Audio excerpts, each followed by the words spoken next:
Nama saya Fatin Humaira binti Afdal. Nombor kad matrik saya KAD 240607017. Nama saya Wan Nur Atika binti Abdullah. Nombor kad matrik KAD 240607057. Hai, nama saya Siti Nadiatul Azhar binti Aziz. Nombor kad matrik KAD 240607051. Nama saya Siti Nur Adilia Syafina binti K. Johari. Nombor kad matrik KAD 240607054.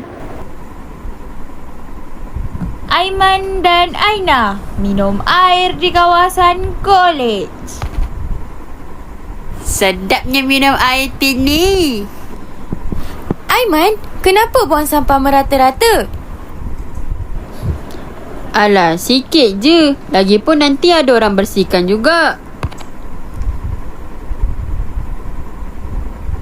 Aduh, hati saya sedih bila orang buang sampah sesuka hati.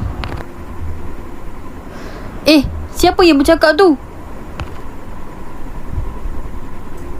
Nampak tak Aiman? Alam sekitar pun boleh rasa sakit dan sedih. Sampah-sampah pun meluahkan perasaan mereka di kawasan pondok kolej. Saya tajam. Kalau orang pijak saya, boleh luka. Saya, kalau masuk longkang, air boleh tersumbat.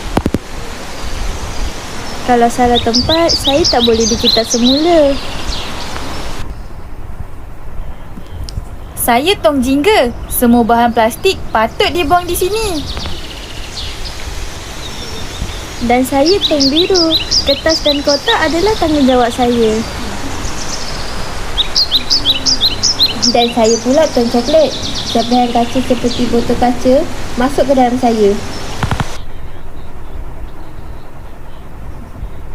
Senangkan Aiman. Asingkan sampah ikut warna tong. Baiklah, saya akan betulkan kesalahan saya. Sekarang saya faham, buang sampah merata-rata boleh merosakkan alam sekitar. Terima kasih Aiman. Bila manusia jaga alam sekitar, kami juga gembira.